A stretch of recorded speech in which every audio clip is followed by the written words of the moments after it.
Today is Thursday, July 22nd, 2021. Coming up on Roland Martin Unfiltered, Black Voters Matter and the Coalition of Black Men. We're on Capitol Hill today protesting for voting rights. We'll talk with three of them, including a couple who got arrested. President Joe Biden addressed many voting concerns last night during CNN's town hall event in Cincinnati. But his answer regarding the filibuster didn't sit too well with Cliff Albright, co-founder of Black Voters Matter. Can't wait to hear what he has to say. Attorney General Merrick Garland visited Chicago today to address the problem of gun violence. We'll talk to a Chicago gun violence activist about what citizens need to do to deal with the problem. Speaking of Illinois, Senator Tammy Duckworth has reintroduced a bill to provide health equity and climate justice for underserved communities and communities of color. We'll talk about the issue of environmental justice. Plus, we have all of that. Plus, one, we're dealing with that, but also on our Where's Our Money segment, I'm going to talk about Amazon's Jeff Bezos giving Van Jones and Chef Jose Andres $100 million each to do whatever they want. But I'm going to show you how Amazon could actually help the black community when it comes to their annual $20 billion marketing budget. Yeah, folks, aid versus investment. Philanthropy to black communities versus helping black businesses. I'm gonna break it down for you. It's time to bring the funk on Roland Martin Unfiltered. Let's go. He's got it. Whatever the biz, he's on it. Whatever it is, he's got the scoop, the fact, the find. And when it breaks, he's right on time and it's rolling. Best believe he's knowing. Putting it down from sports to news to politics. With entertainment just for kicks, he's rolling. It's on go, roll, roll, y'all. It's Roland Martin, yeah. Rolling with Roland now. He's funk, he's fresh, he's real, the best, you know he's Roland Martin now.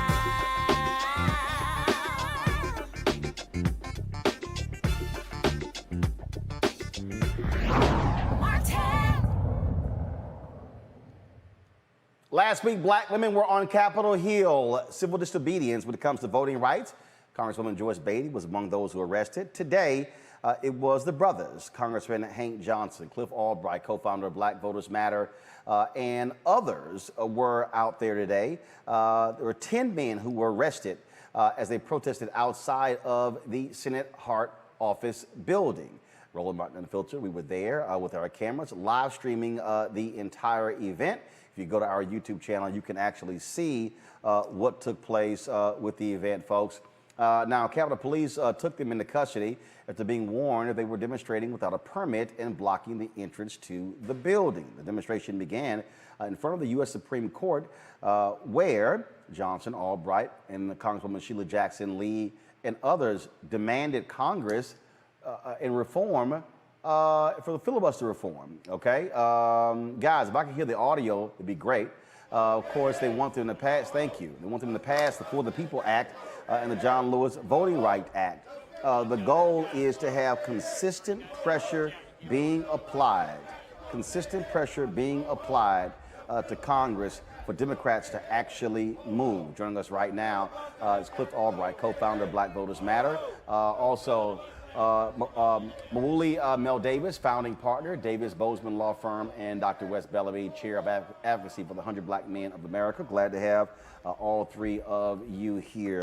Cliff, y'all have talked about sustained action, which what is needed. There were black women last week, and you're mobilizing the black men this week. That's right. Thanks for having me, Roland. Thanks for having us on. I'm so glad to be here with these brothers that were out there with us today. And so thankful for you and your team for covering the entire action from start to finish.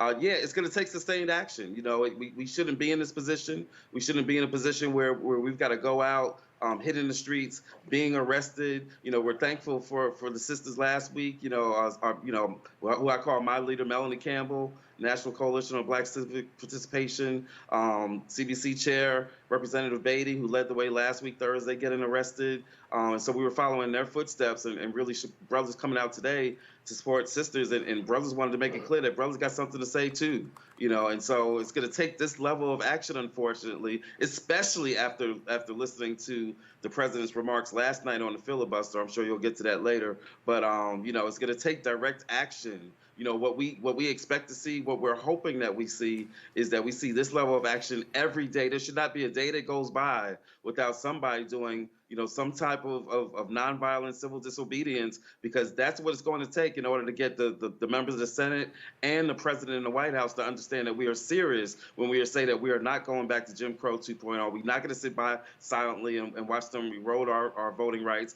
We certainly are not going to just treat this like we can just out-organize the voter suppression in 2021, 2022, and moving forward. We're going to be ungovernable until they pass the voting rights that we demand, and pass it now. Wes, on that particular point, it is trying to get people to understand this also is not a black thing. Earlier, I tweeted this earlier today, and I said, white progressives, a lot of y'all were out there in the streets after George Floyd. Where y'all at? I said, Latinos, you are being impacted by these voting laws. I said, white college students, they're moving early voting locations off of college campuses. Asian Americans, y'all were all upset over hate crimes. Congress moved to pass a bill that dealt with hate crimes. Why are you silent on voting? I said, why are black people having to carry the banner again? And this is about challenging Latino Victory Fund, challenging La Raza and LULAC, challenging these progressive groups, challenging Asian Americans as well. I mean, bottom line is, this is all hands on deck. The laws being passed are impacting, because in Texas, they're pissed off that in the suburbs, Democrats have been doing so well, so they're targeting educated white voters. And so we need to have these folks on Capitol Hill as well. And they don't need us to actually plan it. They can do it themselves. Well, Roland, thank you so much for having us, and shout out to our leader, my dear brother, Cliff Albright. I think you're absolutely right. This is not just a quote-unquote black issue. Although, as you also alluded to, whenever we're trying to create change in this nation, and oftentimes when it does come forth, it's led by black people. I'm personally not concerned with what other individuals are going to do. I know what we have to do for our people, and that is, one, hold the Biden administration accountable. Joe Biden made a promise to black folk and black America, and he said it very clearly. He would not be in this position without the support of black people. Well, he's written a check that he has to come in cash, and we are going to ensure that we get our money's worth. He needs to come out in support of the filibuster, and we will, as Brother Albright said, not be governable until that happens. We are calling on Vice President Harris to come in and stand up and speak up in regards to the filibuster. We're acting and calling on members of Congress to act and do their jobs, and we're not going anywhere. This will be sustained pressure, as Brother Albright said, in support of the sisters, in support of the brothers, and we will be here. Mauli, about 3 minutes ago, Congressman Al Green of Texas tweeted this letter out. He was out there today as well. This is the second letter that the Democratic Texas delegation has sent to President Joe Biden, asking him to meet with the Texas Democratic state legislators. Again, this is the text of the letter. On July 16, 2021, we sent you a letter requesting a meeting between you and the Texas Democratic state legislators. We know that you have an impossible schedule and that everything on your agenda is of paramount importance. However, we believe that the issue of free and fair elections in Texas merit our attention, and ask that you have a brief virtual meeting with the Texas Democratic state legislators. Thank you in advance for all consideration that you will give this critical issue. And it was actually signed by Congressman Green, in addition to Democrats Lloyd Doggett, Henry Cuellar, Vicente Gonzalez, Sheila Jackson Lee. When the black women met with the white, so last week, after the sisters were at their protest, they got a call to come meet at the White House with Vice President Kamala Harris. President Joe Biden stopped by. To me, President Biden should be meeting with these Texas Democratic House members as well. Mauli? Keep talking. Absolutely. We believe in the position that we've taken in support of the legislators in Texas is that Joe Biden should lean in immediately, meet with these legislators who are trying their best to fight what we've experienced in Georgia, this anti-voting, fundamentally anti-Black legislation that prevent us from being full citizens in this yet-to-be United States. And so that work is ongoing. I just applaud the work of the men that came together today and have been coming together across the country. Obviously, my brother Cliff Albright has been critical, and for us, those of us who come out of a Pan-African Black nationalist position, follow his leadership around voting and voting rights and our voting advocacy. And so I was just grateful, and I would go to jail again if need be, because this is such a critical issue and so important.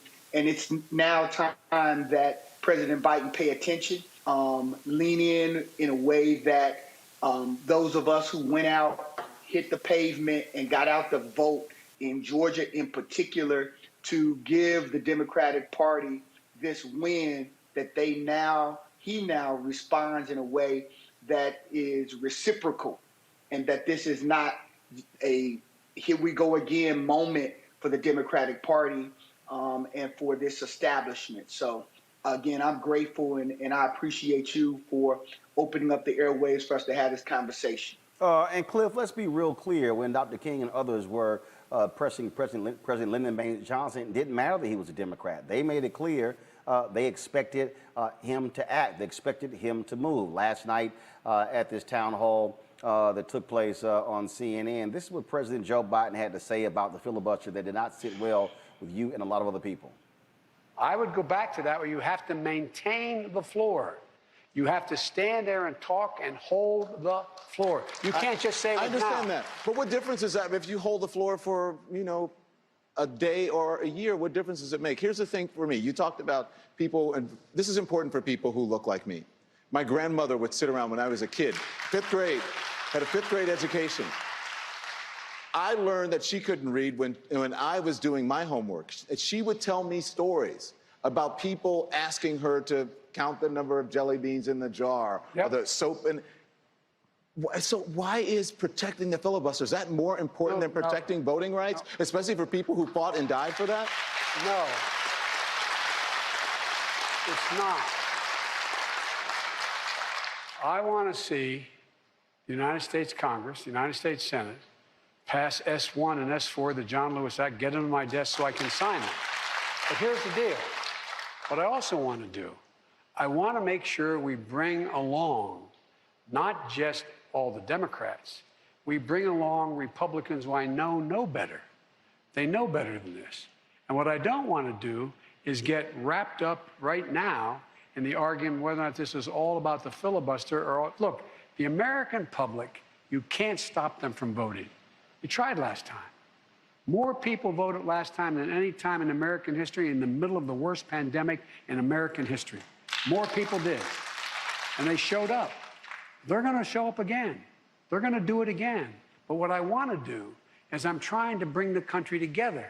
And I don't want the debate to only be about whether or not we have a filibuster or exceptions to the filibuster, or going back to the way the filibuster had to be used before. But isn't that the only way you're going to get it done right now? No, I don't believe that. I think we can get it done. If you Cliff, this is what you tweeted.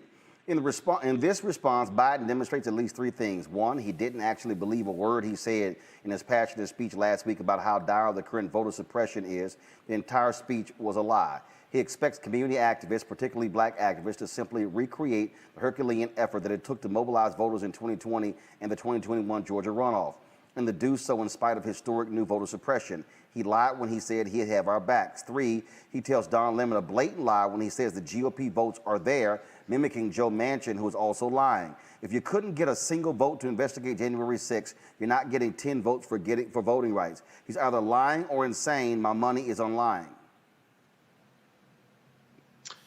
Yeah, Roland, and let me say this right off the top, just as a side note, I want to give some, credit and acknowledgement to Don Lemon, who did what a lot of journalists don't often do, right? He pushed the question a couple of different times, even after the original question from the member of the audience, really pushing the president to elaborate on the answers. And in that elaboration, he was really exposing himself in terms of his position on the filibuster, his position on voting rights, and his position in regards to the black community that he said he would have our backs. And we now see in our moment of need that he doesn't have our backs. There's so much that he said there, even just watching the replay, it makes me upset just to hear him say, the Republicans that I know better. Who are those Republicans that you know? Name them. Yeah, name them, right? I mean, if I'd be glad to say that I was wrong, to say that he was lying. If he can name the 10 that he has, I'll even give him an out. You don't even have to tell me the 10 that you've got confirmed votes for. Tell me the 10 that you're targeting. Tell me the 10 that has given you some indication that they might actually vote this way on voting rights. Tell me the 10 people who refused to investigate January 6th, but that you think is somehow going to support a voting rights bill. Tell me who those 10 are, right? And then I'll believe you in the things that you say about how you believe that the votes are out there. But until you can show me that or show me some reason on why you expect that, all I can assume, and I think all that black voters can assume, is that you are simply not telling us the truth when you say that you're going to have our backs, that you're not telling us the truth when you say that this is the biggest attack against voting rights that we've seen since the Civil War. You can't have it both ways. You can't, on the one hand, say that voting rights are sacred, but then on the other hand, worship at the altar of the filibuster. You can't serve both guys. You can't have it both ways. You've got to pick a side. That's what we were demanding with our actions today with the brothers. That's what the sisters were demanding last week. That's what we're going to continue to demand as we continue a campaign of nonviolent direct action and civil disobedience. See, Wes, I'm just trying to understand who are these fictitious Republicans Biden is talking about. The reality is this here. The Senate that he knows when he was there, that don't exist anymore. It does not exist. So this whole idea of, oh, no, they believe in it. No, let's be clear. When it came to reauthorizing the Voting Rights Act, there was a point where Democrats and Republicans voted for it. But it was after that Shelby v. Holder decision in 2013 where the Republican Party says, we leaving that bullshit behind and we are not supporting it again. Right. You had a Wisconsin Republican who repeatedly offered a reauthorization of the Voting Rights Act. It was very weak. He could not get more than 10 Republican co-sponsors. Couldn't get it.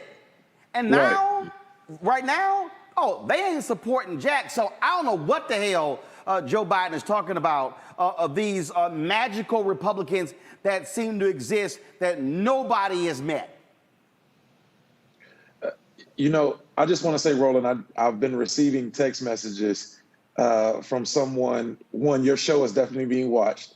I just received some text messages from someone, a high-ranking official within the Biden administration, and their response was they believe in the direct action in which we're taking, but their belief is that, it is a belief that if we end the filibuster now, that the infrastructure bill will die, and we need all of it.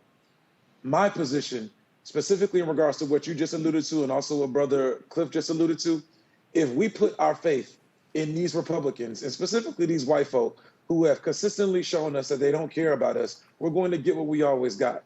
I'm furthermore disappointed that the president has chosen this position in which he is playing nice with his old friends over the Senate, over the values of people who put him in the administration. But I can't say that I'm surprised. And I think now it is important and imperative for all of us, specifically Black folk, Latino folks, Asian folk, but we know what we're going to do, to continue to hold the line and be very defiant in regards to, defiant as well as very bold in regards to our position. We're not going anywhere. We know that he doesn't have 10 Republicans who will agree with this. And the fact that he's holding our position and our values, specifically when it comes to voting rights, hostage, or using it as a tactic in terms of his overall strategy to try to get a multitude of things is disappointing. But I'm not going to expect or pretend that I expected anything more from this administration, and we will continue to have direct action. I am confused. I'm really confused on this one, Mawuli, because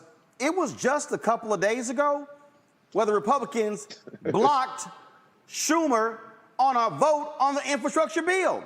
Right. They right. ain't support. See, okay, so whoever the hell texts West, since y'all watching, let me be real clear. Mitch McConnell has already said we ain't passing none of this. Okay? They already said that. The second thing is when Biden came out and coupled reconciliation with the infrastructure bill, the so-called bipartisan bill, Republicans backed the hell off. So they ain't planning on supporting that $580 billion bipartisan deal that was struck because they're saying, oh, we're not going to support that, and then y'all going to come back with reconciliation? Nah, we ain't supporting neither one. But here's the other deal, okay? Why in the hell we got to sit here and wait on the damn infrastructure bill? Let me be real clear to the White House who is watching this show right now. You're not going to have a Senate majority after the 2022 election. You're not going to have a House majority after the 2022 election. Republicans right now can, as a result of the census, they can right now gerrymander a victory to take over the House solely by taking 5 seats in Florida and 5 seats in Texas. And so when Biden says, oh, they're going to come back out. No, they not. Because I'm telling you right now, the folk who came out in a pandemic to take out Trump and the Republicans, you got these white folks on the right who are hyped about critical race theory. And if y'all cannot show you are willing to fight for something, you not gonna have black people, brown people, young voters turning out in record numbers when we all know, Muali, we all know this, that in an off year, the party in power is more than likely not to maintain control. So, White House, y'all better swing and y'all better show some fight if y'all think folk gonna come out and fight for you in 22. Mawuli, go ahead. Is he still there? All right, Cliff, Mawuli, you're still there? Yes, this is Francis Johnson. I'm sitting in for Brother Davis. He's my law partner, my colleague. We were all out with Cliff today as a part of this demonstration of our outrage, one at the Republicans and what they're doing. But you're right. It is also against the Democrats and their failure to do what they promised. At the end of the day, black people who turn out in Georgia. We lost that, Cliff, respond to what I just said there. We'll figure out what's going on there. We lost the signal. Cliff, go ahead. Yeah, no, you're exactly right. And yeah, that was Francis Johnson, who was also arrested today, chair of the board of New Georgia Project. But no, Roland, you're exactly right. You know, it's crazy to think that black voters, brown voters, and, you know, any of those voters that risked our lives, and especially black voters that risked our lives in this last election, again, not just to put Biden into the White House in November, but then to come back in the state of Georgia in the midst of the pandemic, in the midst of winter, you know, right during the holidays, to come back out, risking our lives, and then to give him the Senate that he would need to push his agenda. If they don't move that agenda, particularly in terms of issues that black folks have demonstrated that we care passionately about. We're talking about voting rights. We're talking about police violence in the George Floyd Act, right? You know, we're talking about HR 40. You know, if they don't move on these issues that black folks are expecting them to move on after we gave them the power to get some stuff done, you're not going to see the kind of turnout. And then add on to that on top of the fact that you'll have black voters that have been disillusioned, that will also be having to do this work, like organizations having to do this work in spite of historic levels of voter suppression, you can't out-organize the type of voter suppression that we're talking about. Just recently in the state of Kansas, right, where they passed a voter suppression bill, organizations are already saying that they are pulling back on their voter registration operations because of the bill that was passed in Kansas. It defines and gives a criminal charge if you pretend or you act as if you're an election official. And so that puts some of these organizations in a hard position, because if they're going out registering folks, they can, and it's worded so vaguely that just for doing something like doing a voter registration drive, you could be accused in the language of this bill as acting like you're an election official. And these organizations are saying, you know what, we can't even go out and register folks right now because of the voter suppression bills. You're seeing that in state after state after state. You can't out-organize that. You got to have some federal legislation to deal with that. And so you'll have both of these issues that we're confronting: voters that are disillusioned because they didn't see the kind of fight that you're talking about, Roland. And then on top of that, organizations that are dealing with a new ecosystem of voter suppression. That is a deadly combination, which, as you were saying, will cause Democrats to lose both the House and the Senate. And then, and regardless of what the vote looks like in 2024, you won't be able to get a Democratic president confirmed, because you'll be in a situation where they'll have the rules in where they can rig and they can overturn elections even if we get the votes out in 2024. And so it's a spiral, and it has to end now. There's got to be a fierce urgency of now in order to deal with this issue, pass the voting rights, stop the voter suppression right now. Last word, the other piece about what you said, which is very important. I met with the Texas delegation the other day, 2 days ago.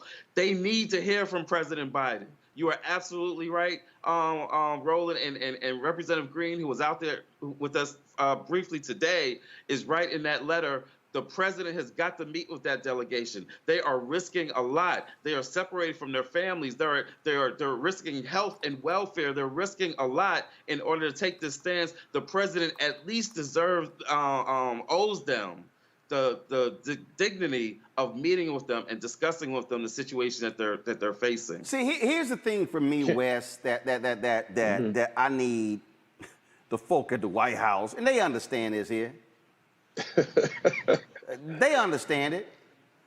We ain't even having no infrastructure conversation if folk didn't turn out to help you get elected. Right. We ain't having an infrastructure conversation if folks did not turn out in Georgia to make sure Warnock and Ossoff won. That's how you got a 50-50 tie.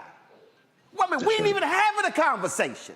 So you cannot get an infrastructure bill without Ossoff and Warnock winning. So you somehow, and what was the immediate response from the Republicans to Ossoff and Warnock winning Georgia? Georgia voter suppression bill. Florida voter suppression bill. Iowa, Arkansas, Texas. I can do a roll call. So I'm just trying to understand. You want to talk about the infrastructure bill here when, if this don't happen, you ain't even in control of the U.S. Senate. And you know, Roland, you're absolutely right. And I think, even to put it in more simpler, in layman's terms, if you will, the fact in which the president is so steadfast in terms of knocking off his agenda items in a very staggered list, in a very way and manner in which he believes he has to follow this particular path that he created prior to going into the administration, and he's going to do his quote unquote things in order. He is refusing to understand and realize that if he continues to go down this path in terms of emphasizing and valuing infrastructure over voting rights, he is not going to have a base to be able to vote for him or his administration to get any of his items through after 22 and definitely in 24. So it really feels like a slap in the face and a lie, if you will. And I'm not going to pretend as if there aren't valuable things within the infrastructure bill, i.e. gun violence prevention and so forth. There are some items in there that I do think can have a very tangible and immediate impact in our communities. But if we do not have the ability to vote in the next election, then his platform, his strategy, his plan is going to be for naught. And again, as you alluded to, if not for us voting and turning out in Herculean numbers and incredible turnout in last year's election, he would not be in this position. So if he can't audible, then he deserves to be sacked. And I'm just going to leave it at that. Look, Cliff. I don't quite think folk in the White House realize we also know history too. The black folks in Selma, in Albany, Georgia, and in Birmingham, and Lowndes County, Van Lou Hamer, Septima Clark, Stokely Carmichael, Fred Shuttlesworth. We can go Reverend Dr. James Lawson, Nashville Movement, C.T. Vivian. Those folks were not willing to accept other stuff put forth by LBJ in front of their agenda. And so President Biden, Vice President Kamala Harris, Speaker Nancy Pelosi, who was almost a year since we asked her to come on this show, and she hasn't responded. Well, she's responded, the answer's been no. Y'all better understand something real quick. That is, we ain't going nowhere. We ain't going nowhere. And see, it ain't happened yet, Cliff, but I'm saying to Biden and to the folks texting you, West, y'all gonna look up and gonna find 5,000 people standing in front of the White House gates, chaining themselves to the gate, getting arrested to get your attention. I'm just saying, y'all keep sitting here joking, because here's the deal, Cliff. If action is not taken in the next 90 days, if you get down to November or December, it's too late, because the federal courts are going to say, not enough time to implement for the primaries in 2022. That's right. Absolutely right. No, you're exactly right, Roland. Last week's action was at the Senate office building. Today's action was at the Senate office building. We're calling for ongoing direct action, but some of that direct action eventually is going to have to be pointed at the White House. Unless there's a change coming out of this White House, then we're really going to have to ramp up the discussions, because at the end of the day, we know the Senate isn't moving on the filibuster, but part of what we believe is that if President Biden would show more leadership on this, if he would give a clear statement saying, I want filibuster reform, I want to carve out for voting rights, whatever it may look like, versus what he said last night during that town hall, if he were to take a firm position to end or modify the filibuster, we believe that could happen. And so, at the end of the day, and to be clear, Roland, I know you know this, and I know Wes knows this and all that. None of this is to say that we excuse those people who are the ones that are the source of the problem, right? The source of the problem is those people that are attacking our voting rights, the ones that are trying to pass these voter suppression bills, the ones that are pushing the big lie, right? The ones that are trying to take us back to Jim Crow, right? The Republicans that are pushing all this, they're the source of the problem. We know that, but we can't harp on that, because at the end of the day, the folks that are supposed to be on our side, if it's like if you're in a fight, right? And you're going up to fight against a crew of other folks, and you look around you, and the folks that are supposed to be in your crew and on your team that you thought were on your side, you look to your side and they're not there, and they're about 20 steps back. Then before you can really engage in that fight, the first thing you got to do is get your crew together. You got to look to your left and be like, no, I need you by my side in this fight, because you said that you had my back. That's what we're doing right now when we point out these Senate Democrats and we point out the White House. You said you had our back. We risked our lives to give you the power. Now we're asking you, we're demanding of you that you use the power that you have in order to protect our voting rights. And in turn, by protecting our voting rights, you're protecting the rest of the agenda, all the other good stuff that you want to get done, infrastructure, living wage, all the other stuff, COVID, ongoing COVID relief, all the rest of the stuff that you want to get done. We want to see that, but what we're trying to tell you is you can't have any of that until you protect our voting rights. It's simply, Wes, it is not going to happen. And again, it was one of those things where sometimes you got to let folks know who your friends. I ain't playing. It sort of reminds me, my daddy would often say, I ain't your friend. Now, y'all can talk a certain way to your friends at school, but I ain't your friend. President Biden needs to understand. Senate Democrats need to understand. This is personal. What did Common say in the song Glory? We said freedom is like a religion to us. That's right. Voting is tied to our freedom.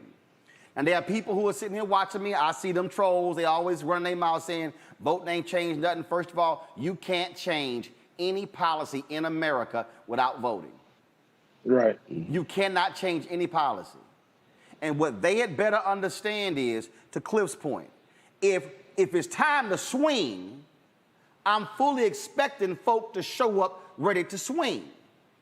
But what I don't like are parking lot militants, the folk who talk a good game, then when it's time to swing, then all of a sudden they want to play, can't we all get along? No, we ain't got time for that. McConnell has thrown down the gauntlet.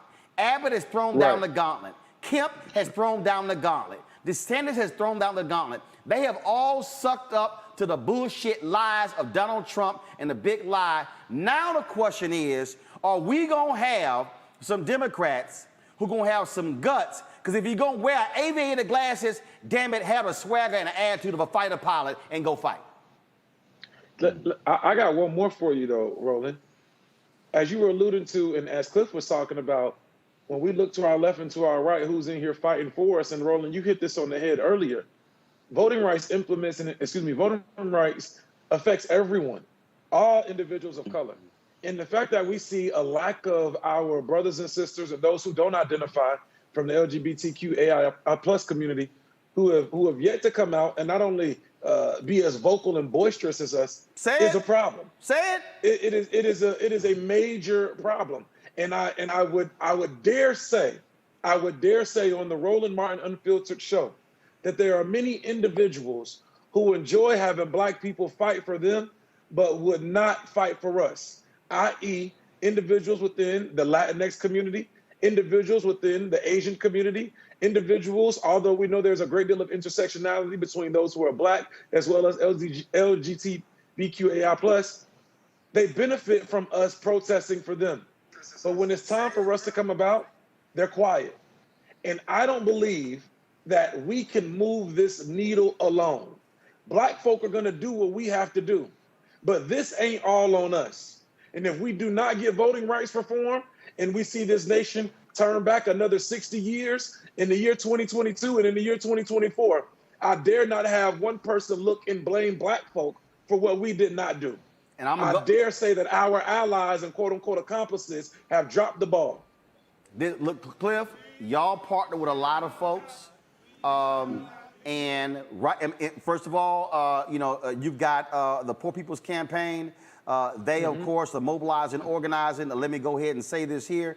Folks, we will be on the ground in Texas next week. Drop the lower third, please, with Reverend Barber. You see the moral resurrection, Georgetown to Austin, March for Democracy, July 28th to the 31st. It's going to kick off with church services on Sunday all across the state of Texas. They're going to have an opening rally on July 27th. We will be on the ground live in Austin, in Georgetown, Texas for that. The march is going to begin every day at 9 a.m. Eastern. Our cameras will be there live streaming that daily march Wednesday, Thursday, and Friday. And then at 11 a.m. Eastern, 10 a.m. Central on Saturday, a mass rally at the state capitol. We will be there broadcasting that as well. And so you can go to action.poorpeoplescampaign.org. But the point that Wes just made there, Cliff, this is real simple. Y'all, it was the sisters last week, and it was the brothers this week. I'm going to go ahead and say it. HRC, y'all got to pick a week. Yeah. Glad? Y'all join them, pick a week. All the LGBT groups, y'all got to pick a week to stand with Black folks and go to the Capitol and have a mass civil disobedience on voting rights. But all Latino groups, y'all got to show up. Asian groups, y'all got to show up. White progressives, Emily's List, where y'all at? The environmental groups, where y'all at? What Priorities PAC, all y'all PACs, where y'all at? Y'all sit here, want to come to us and vote. Y'all don't bring enough damn money when y'all do come. But where you at? And then here's the other deal. I need to see White House members getting arrested for voting rights. I need to see white Democratic senators getting arrested for voting rights. I need to see Bernie Sanders, Elizabeth Warren, Tim Kaine. I need to see them there having civil disobedience along with the folks. Because if y'all not, y'all really ain't about this game. That's right. Roland, you took the words right out of my mouth. We were in a meeting last night, Latasha and I, and others were in a meeting. Melanie was in the meeting with Congresswoman Sheila Jackson-Lee. And we made exactly that same point, right? That this should not be a burden that the CBC, the Congressional Black Caucus, has to carry on its own, right? You know, we saw Representative Beatty last week. We saw Representative Johnson. I really want to give a shout out to Hank Johnson, who really showed up and showed out today, was there for the entire event, you know, helped us at the Senate building, was with us getting arrested. So I want to give him a shout out. But this is not a burden that the CBC should have to carry, right? Yes, they are the conscience of the Congress, but that doesn't mean that they're the only ones in the Congress that can take action. You know, when people talk about allyship, I often talk about, you know, for me, I've got the John Brown test, right? Now that doesn't mean that you can only be an ally if you're willing to like get some weapons and raid Harper's Ferry. But what it means is that you've got to be willing to put something at risk. Right, that we can't just be allies, you know, by being on social media, right, or even by writing a good op-ed. We got to be willing to put something at risk, right? Our time, our bodies, you know, our financial resources, but you got to be willing to put stuff at risk. That Texas delegation is a good mixture of people who have actually put something at risk, right? But we need to see more of that. Like you said, we need not just somebody taking a week. We need somebody to take every day, right? We need labor to take a day for some civil disobedience. We need, you know, the white women's organizations to take a day. We need everybody that's in this coalition. We need elected officials to join them there. Yes, their primary purpose is to vote. We get that. We need you to legislate, right? We need you to be as Congresswoman Jackson-Lee said last night, you know, that we want you at the appropriations to cast that vote because we need you legislating. But we also need some of these other legislators, you know, our friends in the Progressive Caucus, you know, our friends in some of the other caucuses, even other senators, right, who are actually co-sponsors of H.R. 1. We need them to be far more vocal than what they have been, including taking it to direct action if necessary. That's the kind of pressure that it's going to take in order to get the Senate and this White House to take this issue of the filibuster and our voting rights far more seriously than what we've seen. And I will end it with this here. Absolutely right. I will end it with this here. And this is a message that goes to President Biden, Vice President Harris, and every single person working this administration. Don't think for a second that we were simply just happy and elated that Trump got out.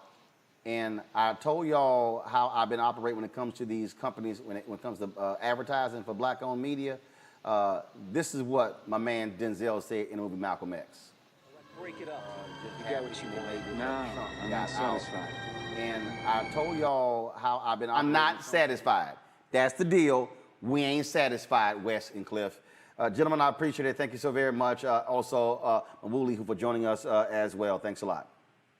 Thank you, brother. Thank you, Roland. Keep up the great work. So what I need the folks watching to understand, because see, I already know all the fools out there saying, Roland, you sitting there saying vote for Biden. Hell yeah, because you had a punk-ass thug who was sitting in the White House.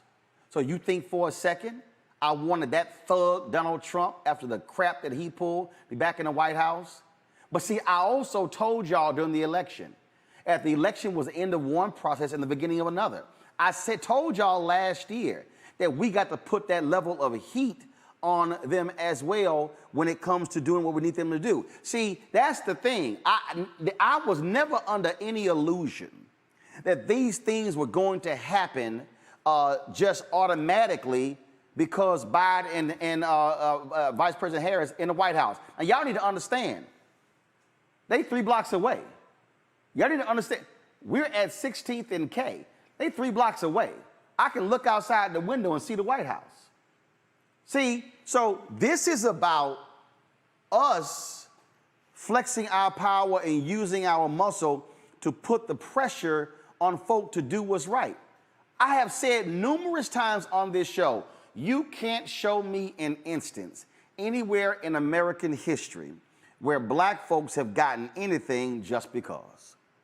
We've always had to put pressure on the system.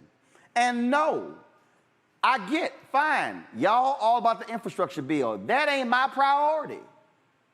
Oh, I've gotten the request from the White House. Do I want to interview this person about the infrastructure bill? Hey, I've already had Labor Secretary Walsh on. I've already had Transportation Secretary Buttigieg on. They offered today to have the Secretary of Energy on. We still will get her on, and I'd love to have them on the show. But do understand, our priority ain't got to be somebody else's priority. And what I also know is, without black people in South Carolina, Biden ain't living down the street. Without black people in South Carolina, Biden not sitting in the Oval Office. See, I ain't got no problem reminding people how you got here. It's sort of like, I guess it's sort of like, my nieces will sometimes think that they just magically get to do stuff. I'm like, no, I pay for it. Y'all ain't paid for a damn thing. You benefiting from what I did. And we have to be willing to walk folks through this. What is happening right now in the Capitol, y'all, that is no different than what happened in 1957 when they filibustered the Civil Rights Act, and then Senator Lyndon Baines Johnson watered it down in order to get it passed, to pass muster with the Dixiecrats. Then what happened in 1960? President John F. Kennedy runs, promising a massive civil rights bill, Dr. Greg Carr. He promises this bill. And then he gets in, and what does President John F. Kennedy do? He then say, well, there are other things that are other priorities that are on my agenda. And then once he does that, and then there are other things, and then you have the Bay of Pigs, and then you have the Cuban Missile Crisis. You have all these different things that go on, and you have Dr. King and others who are saying, no, but our stuff's still here. See, for everybody who don't know Dr. Carr, people talk about the 64 Civil Rights Act, 65 Voting Rights Act, 68 Fair Housing Act. What they don't understand is that all of those bills actually were in one bill in 1961. Kennedy gets assassinated on November 22nd, 63. LBJ says, I got to break them all up.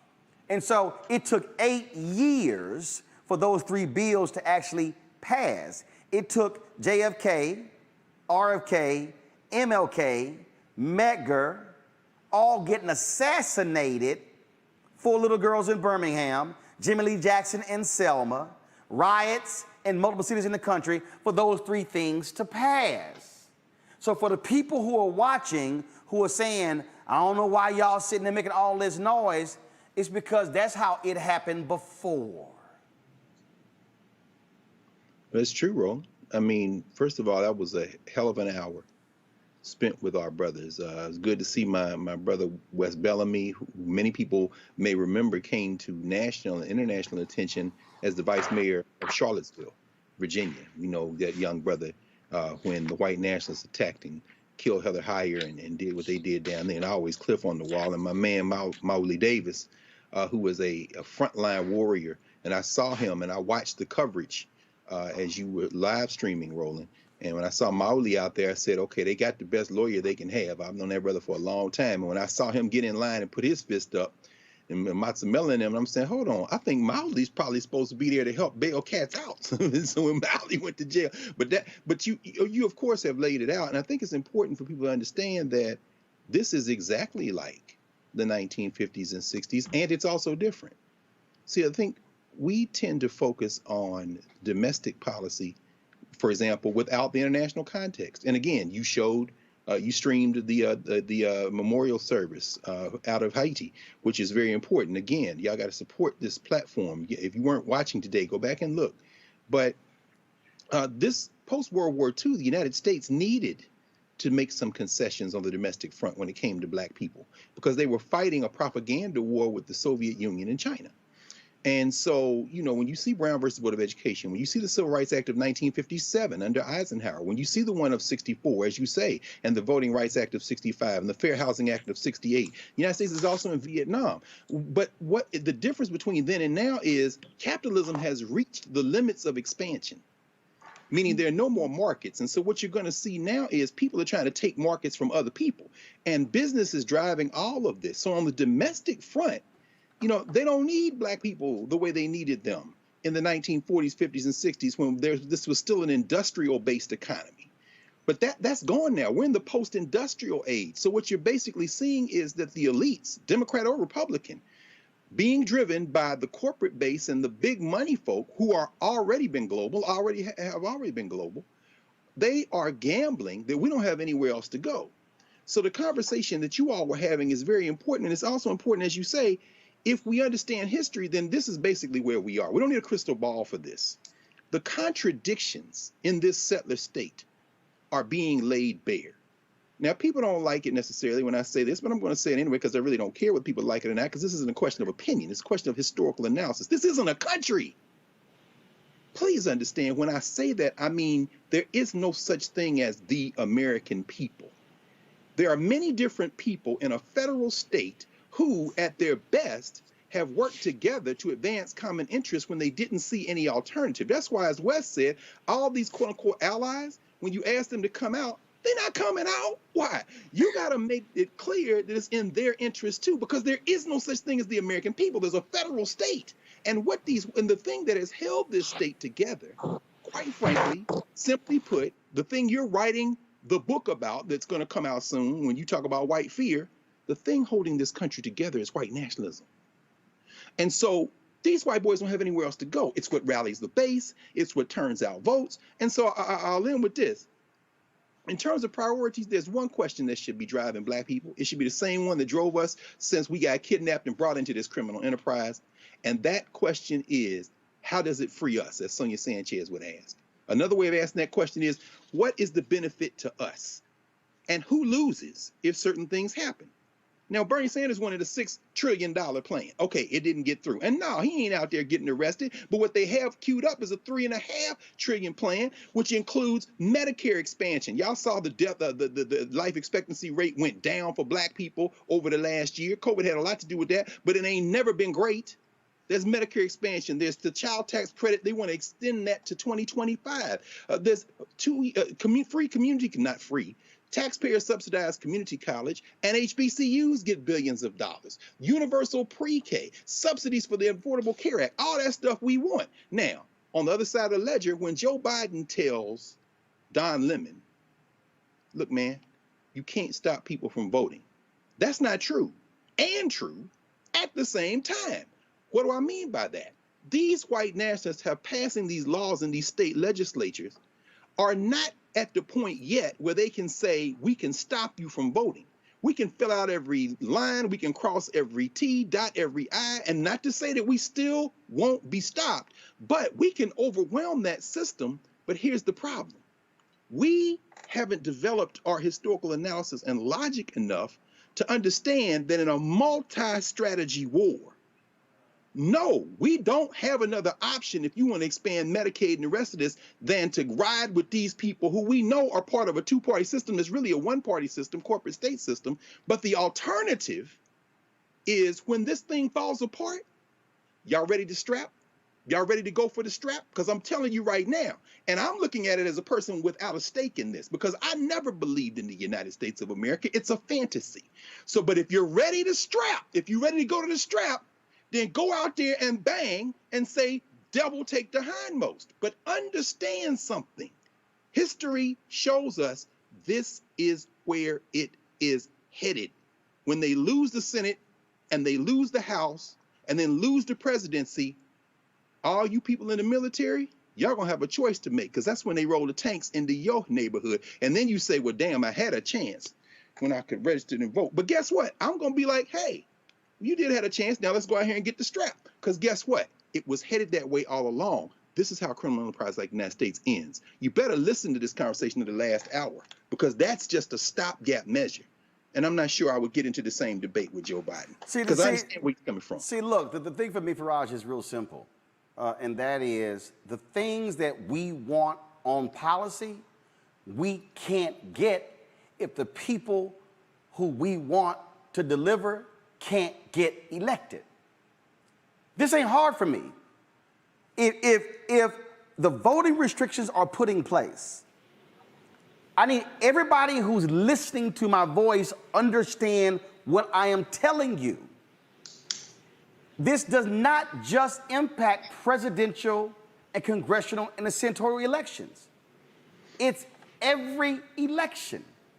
It's school boards, county commissioners, municipal judges, DAs, state reps, state senators, governors, sheriffs, constables, water district, any election. But it's not just that, because those who win then get to appoint. They get to hire. The elections official in Harris County, hired by the county. If Delgado and Ellis and the Democrats don't control the Harris County Commissioner's Court, then you don't have those positions. Those who win appoints the housing leaders, the economic development people, the workforce people. They appoint all of that. And so it impacts the entire ecosystem who gets elected. That's why this matters. Absolutely, Brother Roland. And I think that breakdown of how power works, how things have operated, how things will be impacted is important for us to know. I think the big problem is the fact that we just don't believe it. We don't see it. It's like it's hard for us to just wrap our minds around. You know, I was reading a book from Saul Alinsky, and he said that the basic requirement for the understanding of the politics of change is to recognize the world as it is. Yes, sir. We have to see this moment as it is. And if we kind of continue to operate from a fantasy, which is what I heard from President Biden, is that this fantastical type of, oh, well, we're going to get these Republicans, we're going to keep this filibusters, and everybody's going to come together. That is not the current world as it is. Therefore, that politics will not be effective in creating the change that we're seeking. We need to look at this thing for as it is. This is a serious moment. And I'm happy to hear, and I agree with Dr. Carr, and I appreciate you, Brother Roland, for even having those brothers, Wes and Cliff, on for the first hour, because it was dynamic. It was understandable. And I'm so happy that those black men decided to come on out and support. But for us, here's the thing, and I remember what Dr. Carr said about this a couple of weeks ago when we talked about this, that we can't get wrapped up into the political theater. This is not about which 50 black men went out there, which 20 black women came out there. This is about us as black people, and are asking a big question, is enough enough? Have we had enough of the lies? Have we had enough with the delayed gratification? We're talking about, I heard Brother Cliff talking about the urgency of now. We say, oh, this is the urgency of now. But even in us as a people, we don't have the urgency of now. So we can't expect those that are standing before us to have the urgency of now until we have the urgency of now. So look, I'm not looking for President Biden to just magically come up and then make some decision. What I'm looking at is, where is that fierceness? Where is that urgency? Where is that passion from us as the people? Yes, we can say, go ahead, bro, Roland. Yeah, man, go ahead. Keep talking about it. But the reality is, are we empowered enough as communities, as organizations, as residents, as constituents? Are we empowered enough to say enough is enough, and to understand how power works in this country, and to bring some fire to the asses of all of those who stand before us and they lie, and they constantly tell us things, and they say, oh, it's coming, it's coming, it's coming. Are we powerful enough, empowered enough to say enough is enough? See, Amisha, this is why I need people to quite understand. There's a reason you ain't hearing me talk about a petition to boot Kevin Samuels off of social media. And nothing against Kevin. But if y'all want to sit here and go listen to that BS, go listen to the fools who talk about that stuff.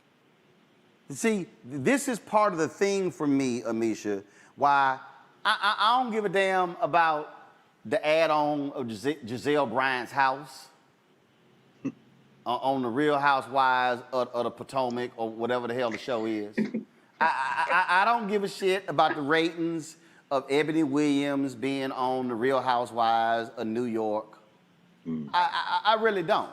And it ain't no diss on Giselle or Ebony. I don't give a damn about no who the hell screwed who on Love and Hip Hop and the reunion. Because here's what if for y'all, if y'all want to go, people who watching this, if that's y'all escape, go on escape. But what I do know is the conversation that we're having right here, literally it's life and death.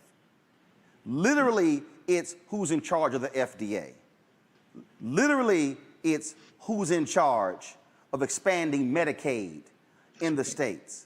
That's right. Literally, it's about who is in charge and then who is going to distribute the vaccine across the country. Literally, this is about who's going to be in charge of what aid goes to foreign countries and then what goes to African nations and Caribbean nations. See, this is why we created this platform. See, this is why we were down there today live streaming the event and wasn't nobody else down there. Because see, here's the other thing, Amisha, and I am not pitting black men and black women against each other. But after they got arrested last week, the White House extended an invite to the black women leaders to come to the White House on Friday. I'm waiting to see if an invite gets extended to the brothers who got arrested today. I'm waiting to see. This is about stuff that's literally going to impact every single one of us and our children's children, but some folk want to play games with this. Go ahead. No, I think that you're absolutely right there, Roland. At the end of the day, there is a time for frivolousness and entertainment and enjoyment and things like that. But we also have to face what America is right now for Black people and our basic voting rights, a basic civil right, a right that is given to us under the flag of the United States, under our democracy, is being threatened and being threatened at the highest levels. And from what I saw from your earlier segment, from what I know from watching Joe Biden's town hall last night, at the end of the day, this administration is not really planning on doing much to stop this. And it's not something we haven't seen before. One of the things that Joe Biden said during that town hall that was vastly incorrect was that this was unprecedented. This was something we hadn't seen. No, we have definitely seen this in history before, and states definitely pushed against even federal legislation when it came to protecting the civil rights of African Americans. This is something that has been hyper-vigilant for quite some time. Not only do Republicans refuse the results of the 2020 presidential election, but going into this next midterm cycle and going into this next, the next presidential in 2024, what we're seeing from Republicans is a downright slap in the face of majority Black voters across this country when it comes to even having their access to the polls. That is not only disenfranchisement on a major scale, on steroids, but what we expect is for there to be some leadership at the federal level. There's an understanding that our protesters are going to do what they need to do. Our civil rights groups are going to do what they need to do. Those activists that are out in the streets, the people who are getting arrested daily, are going to do what they need to do. What they need now is an assist from the White House. What they need now is an assist from President Biden that shows that the values that we have put forward, the fact that Black Americans saved this democracy from blowing itself up just a few months ago, that Black Americans ensured that the Senate became that 50-50 split, that Black Americans assured that he not only became president, but that he got the hell out of the primary that he was losing as well. We have to be able to not only hold this White House accountable, but also recognize as a people that, to Professor Carr's point, to Dr. Carr's point, we kind of got played on both ends right now. It is really frustrating to watch because it seems as though not only are we fighting this fight for ourselves, because those other groups of minorities, those other groups of people of color, the other groups of disenfranchised individuals, LGBTQIA+, they're not coming out. they're not showing up. They take advantage of, in many cases, a lot of the civil rights movements and those agitators who have made things happen, who look like you and I, but at the end of the day, they don't join in arms when we need to get something done. And there is not anything more important right now than ensuring that voting rights and equity in those voting rights is seen across this country. And I fear very strongly that if Joe Biden does not step up, if he does not end this filibuster, and God knows why he's trying to save it, if he does not end this filibuster, it is going to all go up in smoke. And what does that say to the millions of Black people across this country who came out in the middle of a deadly pandemic that hit us harder than anybody else to vote to save this country? What does that say to those individuals who put it all on the line to know that this administration is backburnering the issues that matter to Black people the most? Folks, got to go to a break. We come back, we're going to talk about the violence in Chicago and efforts being done to try to stop that. We'll talk with one of the leaders there. Also, what's happening in this country with environmental justice. We'll talk with Mustafa Santiago Ali about that. And then our Where's Our Money segment. Jeff Bezos gave $100 million to Van Jones and Chef Jose Andres. Great. I ain't got no problem with that.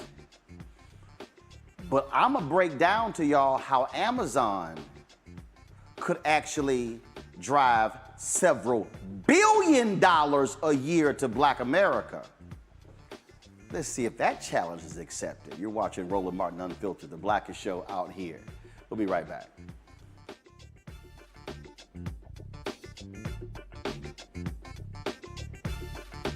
The same forces that are trying to pass these bills across the country, but here in Texas, to, yes, suppress, to stop, to undermine the vote. The same folk that block you from having living wages are the same folk that wouldn't fix your utilities problem. In this time, when our voting rights are under attack and economic justice is being denied, we're launching a season of nonviolent moral direct action to demand 4 things by August the 6th, the 56th anniversary of the signing of the Voting Rights Act. Number 1. end the filibuster. Number 2.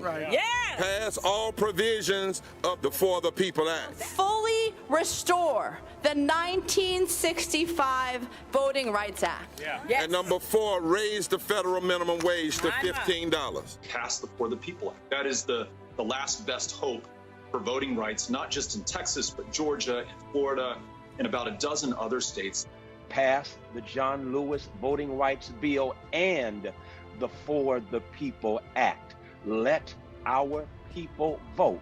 The Latinx community is the rising electorate in Texas, and our representatives are threatened by these shifting demographics. Our pathway to citizenship, to a living wage, depend on our access to the ballot. This is not just a Black issue.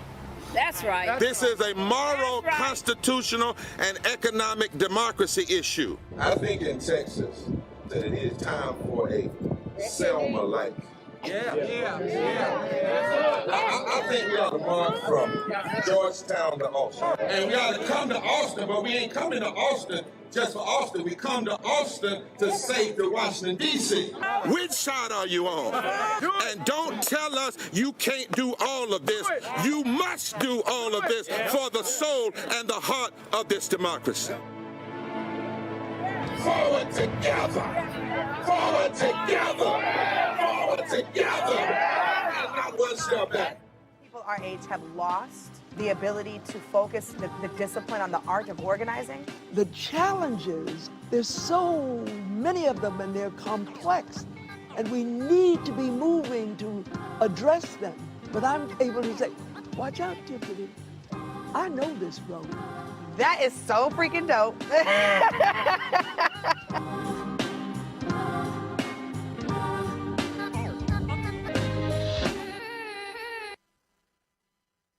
Yo, what's up? This your boy Ice Cube. What's up? I'm Lance Gross, and you're watching Roland Martin Unfiltered.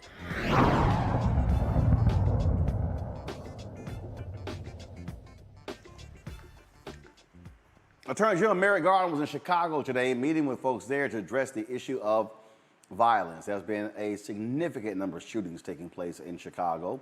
The issue is constantly brought up. Too many of our people have been gunned down as a result of the problem there. But the issue, frankly, in Chicago goes far beyond just guns. You're speaking about economics. You're speaking about education. You're speaking about literally a community that has been grossly impacted by poverty. The haves and the have-nots are real in Chicago. Now, the answer, well, the people always have immediately is, okay, let's have step-up police patrols. But the problem in Chicago is you also have people who don't trust the police department because, frankly, it's filled with a bunch of thugs and racists. Just last night, 8 people riding on a bus were shot and wounded. That's Chicago's third mass shooting in 6 hours. 6 hours. The city council passed an ordinance to create a community commission for public safety and accountability. The commission serves as a layer of police oversight. It will be made up of 7 members, nominated by 3-member councils of Chicago's police districts and appointed by the mayor with the help of police and community leaders. Garland and the Justice Department, like I say, are launching strike forces formed to fight the gun violence surge in major cities, including New York, Los Angeles, San Francisco, the Bay Area, and Washington, D.C. Joining us right now is Teal, Mr. Ceasefire Hardeman, the Executive Director of Violence Interrupters. He joins us. Teal, glad to have you back on Roland Martin Unfiltered, man. No, it's always an honor to be on your show, brother Roland Martin, always. So here's the thing. You got all these folks who are running around and the politicians and folks saying what needs to be said. What are the community folks saying needs to be done to stop what is causing the gun violence and how to stop it? Okay, good question, Brother Roland. This is what's going on. I really like your last guest. He talked about the urgency of now. The elephant in the room is the gun violence that continues to take lives every day in Chicago and the epidemic of shooting all over the place. What's going on is that there is a need right now, and I don't want people to take this the wrong way. There's a need for an African-American, sort of like an army of African-American men to take to the streets of Chicago and mediate these beefs and conflicts with these young brothers in the strongest possible way. And I say an army because it's going to take this type of effort. We continue to look in the wrong directions for solutions. I'm not anti-police, but police cannot solve this issue. It's a cultural issue, Roland. And everybody that's listening to your show and watching your show, they have to understand it's a cultural, tribal issue that's going on. Right now, it's fashionable for people to shoot at crowds of people, at gatherings, shoot when they have mass gatherings. It's also fashionable for some young men to carjack people. Right now in Chicago, we have over 400 homicides so far to date. Over 2,100 people have been shot, and carjackers are back on the rise again. So everybody's talking solution. We're looking in the wrong direction. The police cannot solve this issue. This is an issue that black men must solve. It's the urgency of now, Roland. So that's your solution. That's a solid, fail-proof solution. Imagine 10,000 black men, and women can join as well, but initially the men have to step up and bring these brothers to the table in the strongest way and mediate their conflicts. That's what's going on, Roland. So who is doing that? When I lived in Chicago, I actually led an effort when I was on WVON radio. We put the call out. 1,000 black men showed up at the House of Hope. You've had Reverend James Meeks, who's also done things in the past. You've had Pastor Corey Brooks, who's done things in the past. So what you're laying out, who is making that call, and are they responding? Well, it's going to take a little bit more time. Nobody's really making the call. I put information out on several occasions. A lot of people are trying to connect with me now as we talk about it, but this is a bigger type of method when it comes down to really reducing the gun violence. The reason I say this, Roland, because the homicide clearance rate is a dismal, like 13-14% in Chicago. And so to answer your question more directly, I'm in the process of organizing a lot of brothers now, but it's going to take a little time because everybody's busy, and a lot of people have excuses why they do not want to get involved with that type of intensity of dealing with our young brothers on the street. So it's going to take a little time to just be direct with you, Brother Roland. Well, here's the deal. We were in Chicago just a bit ago, doing the show from there. And what if we do this here? What if we actually, what if we call, love to get Faraji and Greg to roll with me. What if we say, hey, we want a brothers only town hall. What if we do it at the House of Hope? It seats 10,000. Now, granted, we can do social distancing, so we can put 5,000 in there and call that and do a massive town hall and have this conversation and talk about how to make it happen. Yeah, I love it, Roland, and I already have a title for it. We can title it The Ultimate Sacrifice for Peace. This means that African-American men must sacrifice right now because everybody keeps talking about money, economics. That's important as well, but I'm here to tell you, you can drop $1 billion in the heart of the community right now. If we do not address this issue as a cultural issue, we're still going to have high levels of shootings and killings in Chicago.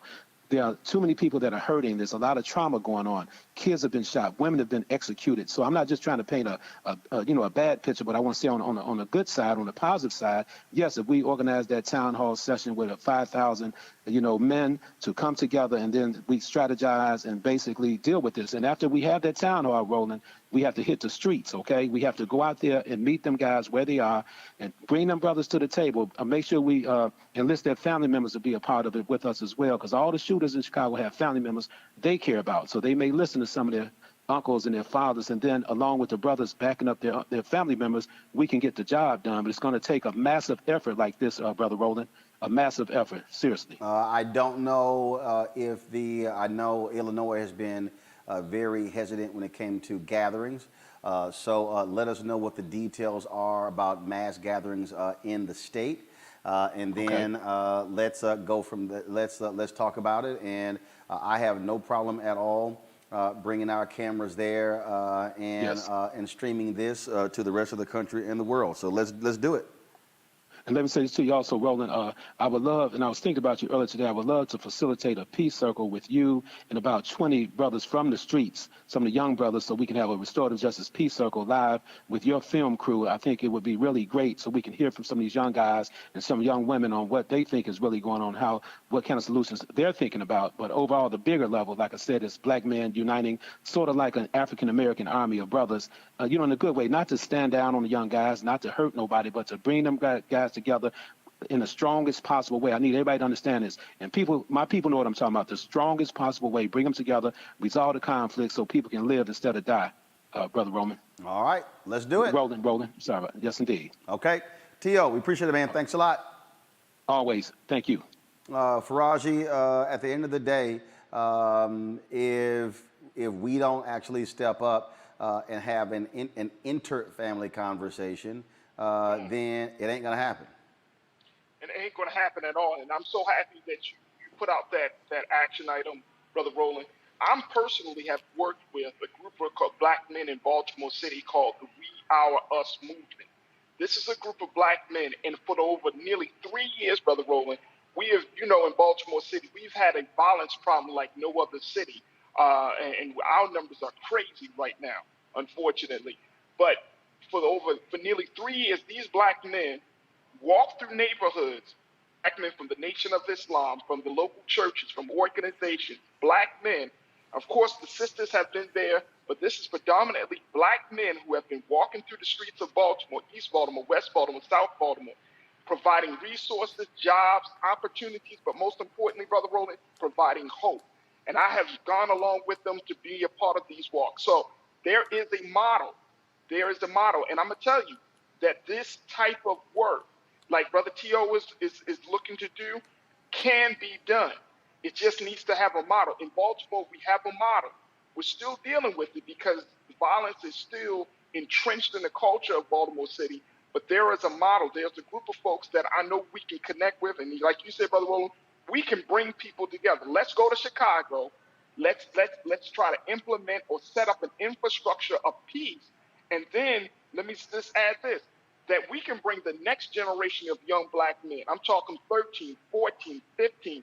And this helps them to get to growing through that rites of passage of manhood, where they can come out and see their fathers, their uncles, their grandfathers walk in the streets, go into places where the police don't respond too well, going into places to offer resources and jobs and other opportunities, but most importantly, going into places without guns, without any type of any type of weapon, but just going in there with the heart, the mind, and the spirit to create peace.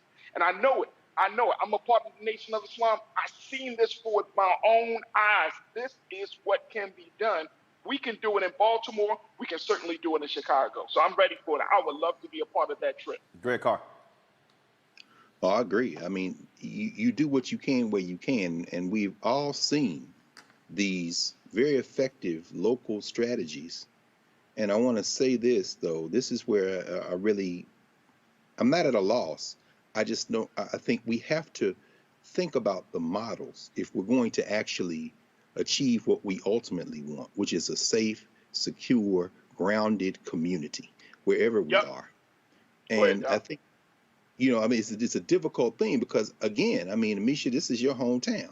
And you know this better than any of us. Let's tie these two things what we just saw today. I was watching the live stream earlier, and my man Wes Bellamy, when it came time to arrest people, he backed up off the line and he said something. He said, "Yeah, I already went to jail," and everybody kind of laughed. But I laughed because he was out there with the sisters. Yeah, he got arrested last week. That's exactly right, and I'm saying that to make a point. I understand the gendered approach. But I also understand that African people were brought into this patriarchy, this white male patriarchy, field of violence, this settler colonial project called the United States. And many times our solutions have taken on some of the worst cultural habits of these other people. And so I absolutely get the male on male, the female on female, but I'm thinking now about the fact that, you know, we have to ask ourselves, what is the source? What are the sources of even resolving these things? The source of resolving this violence is community.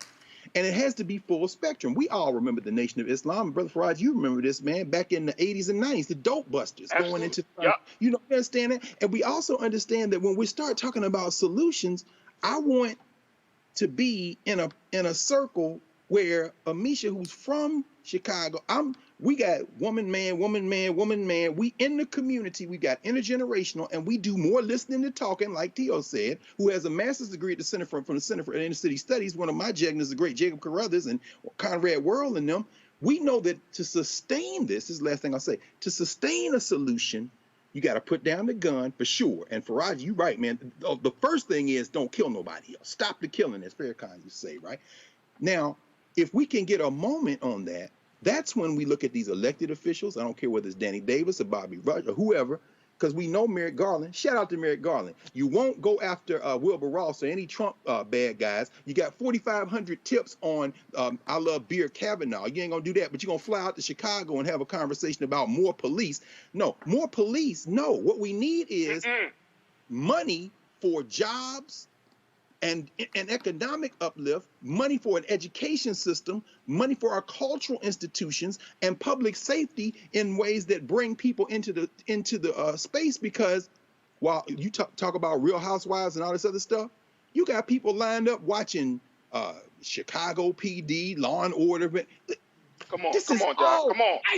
Do you understand? This whole world system that the West introduced is based on violence. We're not going to solve it by talking people out of violence without addressing the cultural issue, as Tio said.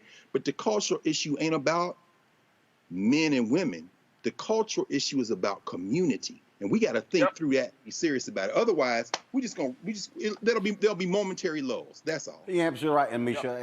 And the thing is, I mean, there is something else that is happening. And if you don't confront what that root cause is, then this thing sort of just goes on and on.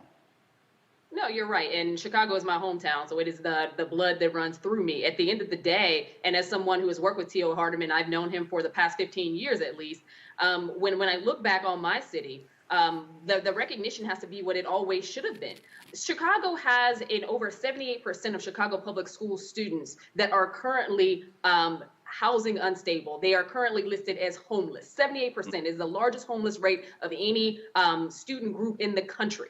With that, you also have the largest unemployment rate of Black men in the country. You also have the high level of eviction that is about to start within the next 2 weeks. You have such low wages and people who have been begging for a living wage for the past 3-4 decades before Fight for 15 even had a name. When I talk about Chicago, when I talk about the plight of the Black communities across Chicago, we also have to think about the divestment that those communities have seen for decades. We have to think about the movement of money from those blighted communities to enrich the downtown area, to enrich the North Side, and the consistency that that has been done in. The fact that a strike force isn't going to help Chicago, I'm actually upset that it's happening. Chicago has had a strike force for generations now. It makes me think of Anna Jett Young, the young woman whose home was raided by police officers while she's standing there naked when they were in the wrong home, and a police cover-up and a mayor cover-up to ensure that those police officers in that police department wasn't held accountable. When I think of all of the lawsuits and the taxpayer dollars that have gone to the rings of billions of dollars to pay in those lawsuits that are specifically utilized instead of actually enriching police reforms that have been pushed by a lot of people across Black communities across the city forever at this point. It is a issue that we know how to solve. Economic development, and economic development that includes uplift, skills-based training, bringing jobs to the South and the West sides, ensuring housing safety and security, replacing the mental health institutions that were shut down over Rahm Emanuel's administration, ensuring that there are schools that are actually teaching our kids instead of just housing them there and then them leaving without a single skill to speak of. I think that at this point, Chicago is at a crux moment where something has to change. And that something is not putting more police officers on the streets. That something is investing in organizations like T.O. Hardeman's that has been doing this work for years, but is seeing their funding diminished by the state, at least for the past 8. And consistently, we see community organizations that do the work on the ground. Chicago is a city with a motto: we don't want nobody sent. Chicago has a lot of assets right in the city itself. Community organizations led by Black men and women that do the work, but have been defunded to the point of a skeleton base at this point. So I love the idea of bringing people in and elevating the issue. But to be quite frank, the news has elevated the hell out of violence in Chicago forever. What they have not done is help to ensure that the impact is happening, help to ensure that those families that have been going through trauma actually have some level of relief, help to ensure that the illegal guns that continue to get funneled in from nearby states actually stop. What I want to see is those social services, wraparound services that our kids in the city need so much actually be invested in, that our housing and our infrastructure is taken care of in the city, and that young Black kids on the South and the West sides don't have to look down the street and see dead bodies that lay every single day and consider that normal, because it's not. Well, y'all know I don't waste any time when it comes to these things. And I've already talked to my man, Pastor James Meeks, who said he's willing to host this town hall.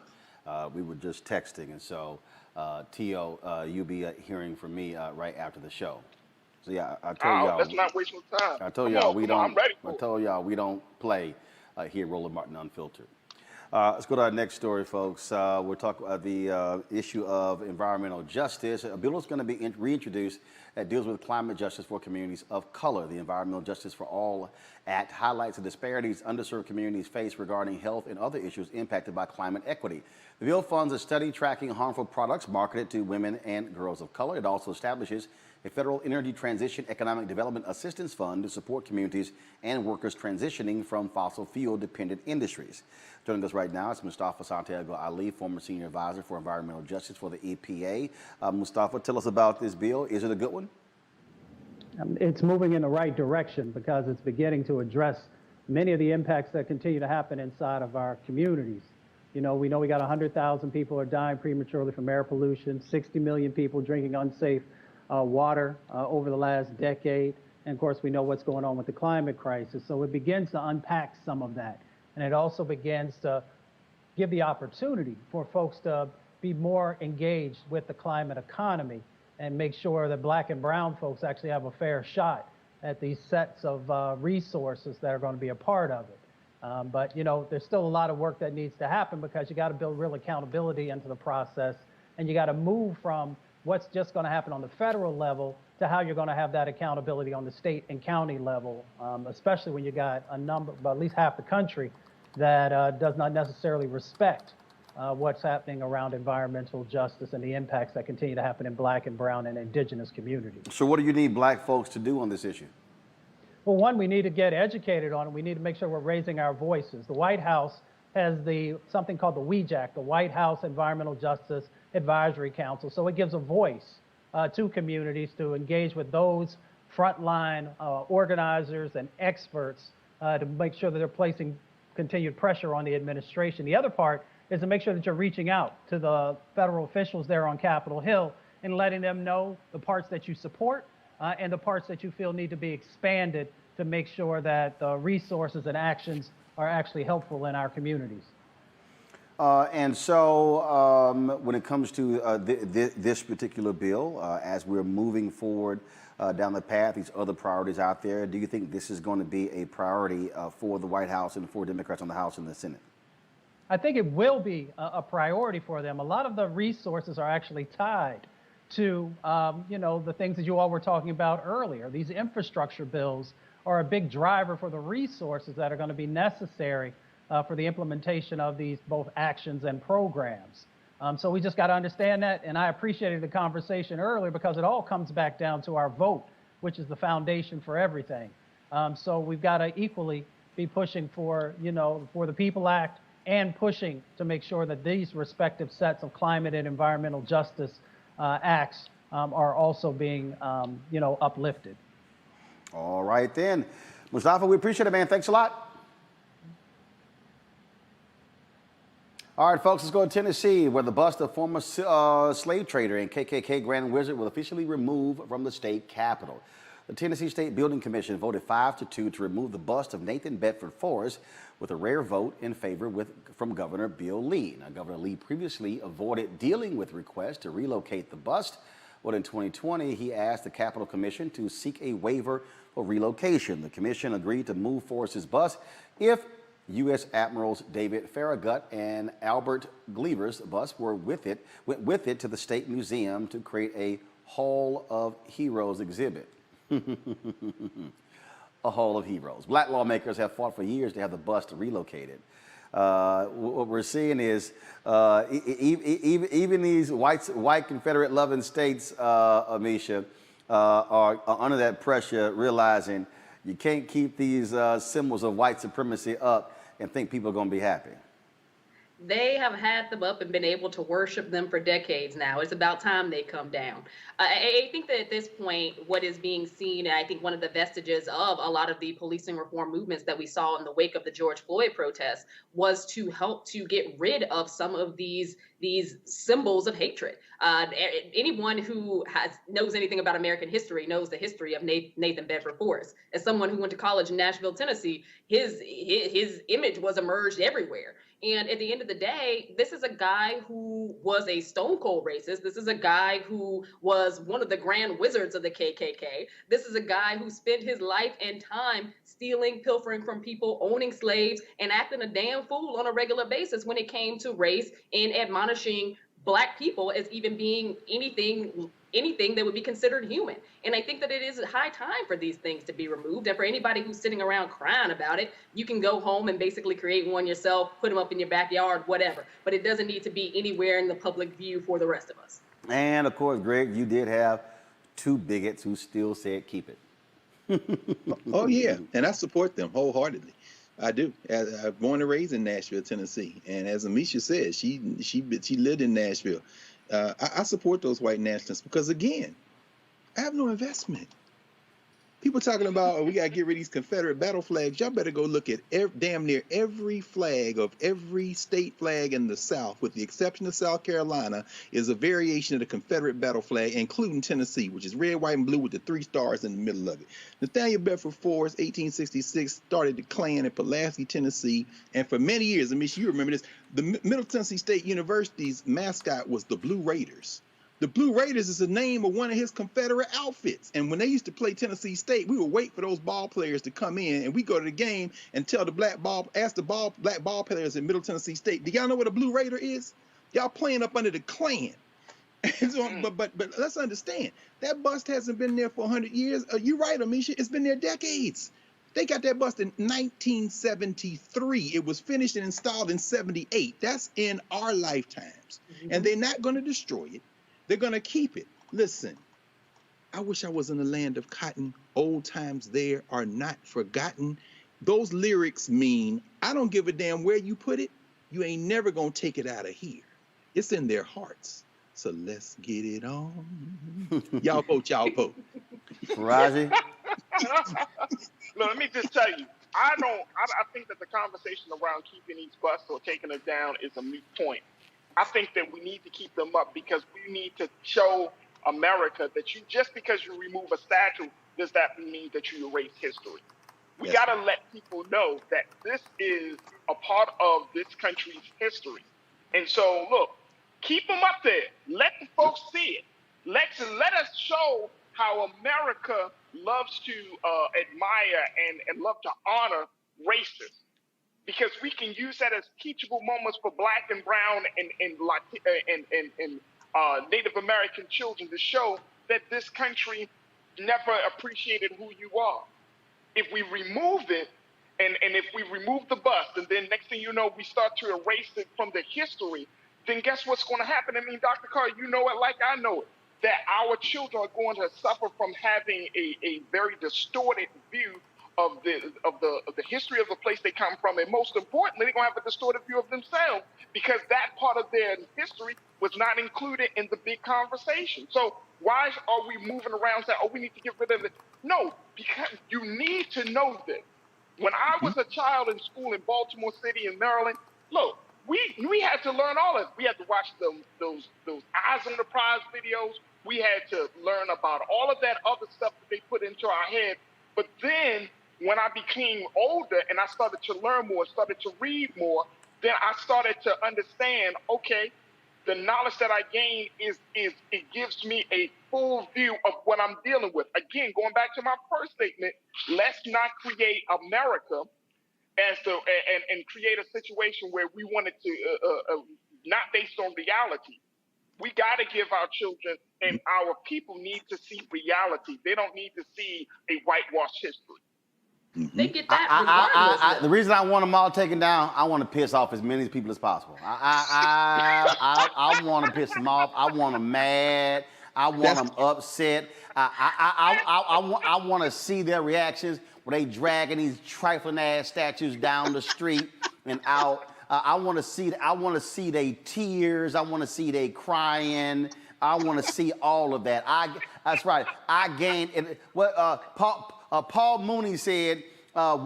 He said using the N-word. He said makes his teeth white. Well, trust me, there is joy that's brought to my spirit to see them fools in pain when they symbols. Every time I see one of them, I'm like, we taking y'all shit down again. Every single one. I want them to be so frustrated in pain. That's why every day it kills these fools that Donald Trump not at 1600 Pennsylvania. And I love to say, yep, your ass is lost. You lost. You got your asses whooped. You lost. I don't care about none of them, what they think, what they say. I'm just gonna talk about every single one of them. That's what I'm gonna do. So that's my thing. So yes. So I hear what y'all saying, but I want every single one of them pissed. I want them to go to bed mad. I want them to sit here and eat their chicken and their meatloaf upset because their heroes have gotten snatched down. That's right. And what my man Gregory Hines said in the Cotton Club, when he said I want to piss on his grave. I want to tap dance. That's the whole deal. I don't care about none of them. Not now one of them. Don't care. All right, y'all. I got to go to a break. We're going to come back. I'm going to talk about Jeff Bezos giving $100 million to Van Jones and Chef Andres. But see, y'all think y'all know what I'm going to talk about. No, I'm going to talk about how the $100 million that he's giving to Van and $100 million he's giving to Chef Andres, how that's nice. But what would happen if Amazon invested in Black-owned companies? Yeah, I'm going to unpack that thing when we come back. Trust me, y'all don't want to miss what I got to say when we come back. We're going to run that commercial again of Reverend Barbara and the Poor People's Campaign for their march next week in Texas. We're going to be live streaming that. We're going to show y'all, of course, our interviews on Facebook Watch that we did. We got next. But I'm going to unpack this thing because, see, I need y'all to stop responding to stuff just based upon what they report to you. I need us to be deeper than mustard on a hot dog. That's next on Roland Martin Unfiltered. The same forces that are trying to pass these bills across the country, but here in Texas, to, yes, suppress, to stop, to undermine the vote. The same folk that block you from having living wages are the same folk that wouldn't fix your utilities problem. In this time, when our voting rights are under attack and economic justice is being denied, we're launching a season of nonviolent moral direct action to demand 4 things by August the 6th, the 56th anniversary of the signing of the Voting Rights Act. Number 1. end the filibuster. Number 2. Pass all provisions of the For the People Act. Fully restore the 1965 Voting Rights Act. And number 4, raise the federal minimum wage to $15. Pass the For the People Act. That is the last best hope for voting rights, not just in Texas, but Georgia and Florida and about a dozen other states. Pass the John Lewis Voting Rights Bill and the For the People Act. Let our people vote. The Latinx community is the rising electorate in Texas, and our representatives are threatened by these shifting demographics. Our pathway to citizenship, to a living wage, depend on our access to the ballot. This is not just a black issue. That's right. This is a moral, constitutional, and economic democracy issue. I think in Texas that it is time for a Selma-like. I think we ought to march from Georgetown to Austin. And we ought to come to Austin, but we ain't coming to Austin just for Austin. We come to Austin to save the Washington, D.C. Which side are you on? And don't tell us you can't do all of this. You must do all of this for the soul and the heart of this democracy. Forward together! Forward together! Forward together! And not one step back. Floyd's death hopefully put another nail in the coffin of racism. You talk about awakening America. It led to a historic summer of protest. I hope our younger generation don't ever forget that nonviolence is soul force. Priceless.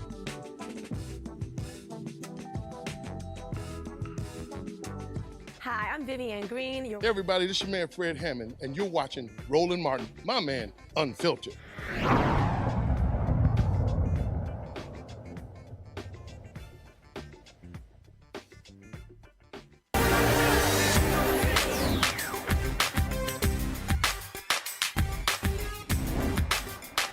Been frozen out.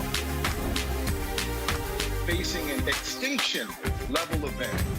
We don't fight this fight right now, you're not going to have black-owned businesses.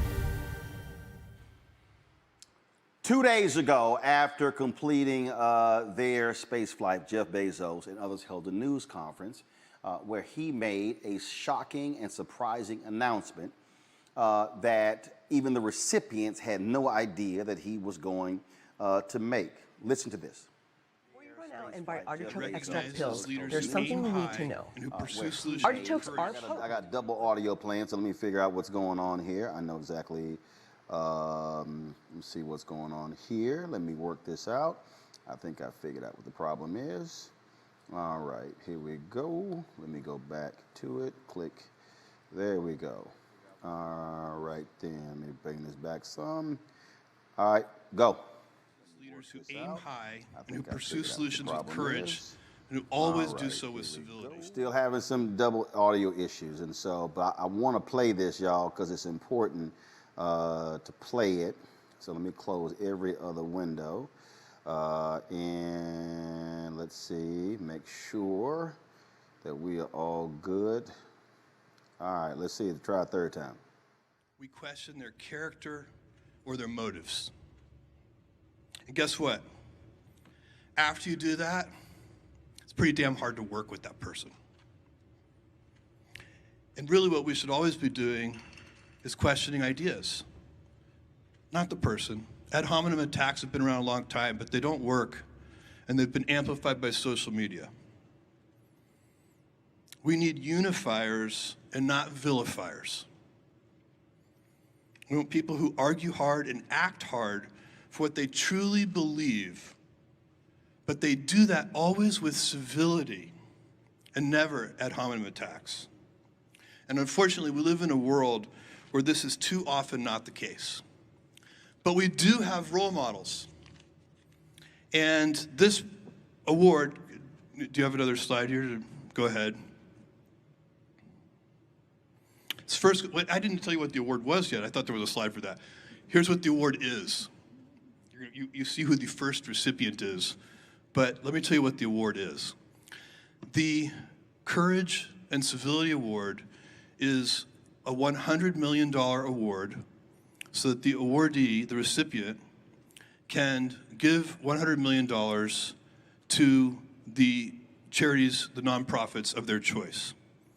And these are people who have demonstrated courage. By the way, it's easy to be courageous, but also mean. Try being courageous and civil.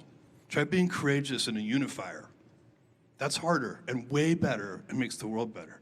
So we have 2 awardees today. They'll each be getting $100 million to direct to the charities of their choice as they see fit. No bureaucracy, no committees, they just do what they want. They can give it all to their own charity or they can share the wealth. It's up to them.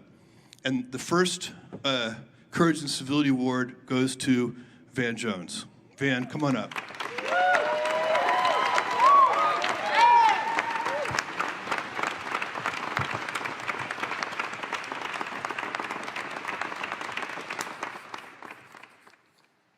All right. Van was totally shocked, surprised by that. So was Chef Andres. He was very emotional. What Jeff Bezos has gotten a lot of attention. People's about yay. And there are people out there who've been critical. I'm not one of them. I know Van. We've texted about it. And that's awesome. That's great. That's wonderful. I fully support it. Van announced that he's going to use that $100 million and give it to people who are dealing with poverty and inequality and issues along those lines. Absolutely down for it. Chef Jose Andres has done some amazing work of feeding people all across the world, stepping into the gap. Absolutely awesome. Support it. So some of y'all may be saying, okay, Roland, I'm confused because this segment is called Where's Our Money? So what does that have to do with what you're laying out? I'm glad you asked. A few weeks ago, we had Amazon on this show about an initiative that they're working on for black business. Y'all pull it up and let me know I forgot what the amount was. And the work that they were doing to help black-owned businesses get with their products on Amazon. Totally down with it, support it, great. I had him on the show. But y'all might remember, I asked the brother on the show what was Amazon's investment with black-owned media. He didn't have the information, but he said that what I had to say was correct in terms of what I was speaking about. So here we have Jeff Bezos awarding $100 million to Van Jones and $100 million to Chef Andre, and they can do whatever they want with it. That, y'all, is philanthropy. That's aid. Remember what he said. They can give it to their own charity and give it to other charities. That's philanthropy. That's aid. I'm talking about investment. Now, let me break this thing down. My frat brother, Todd Brown, we've been working on this whole thing for marketing. This is what he sent me. He said, Stephanie Chevalier, research expert covering internet and e-commerce. This is what she said. In the fiscal year 2020, Amazon's marketing spending amounted to roughly $22 billion, up from 18.9 billion US dollars. According to Amazon, the company's marketing costs primarily consisted of targeted online advertising, TV ads, and related spending on marketing staff. the online retailers. Most relevant marketing channels include third-party customer referrals, sponsored search, social and online advertising, the aforementioned television advertising, and other initiatives. So let's just say it's $20 billion. If Jeff Bezos announces that Amazon will spend 10% of its annual marketing budget with black-owned media, that means that, listen to me, because I need y'all to listen to what I'm saying. That means that black-owned media would get $2 billion alone from Amazon. That's 10%. Now, just for the purpose of this conversation, if Roland Martin Unfiltered and my media company, New Vision Media, if we received just 5% of the 10%, I don't want to go too fast for some of y'all who are not good in math, $20 billion, if they commit 10% to black-owned media, it's $2 billion. That means that if we got 5% of just the $2 billion, that means that we, with just 5% of the $2 billion, would receive $100 million in advertising every year.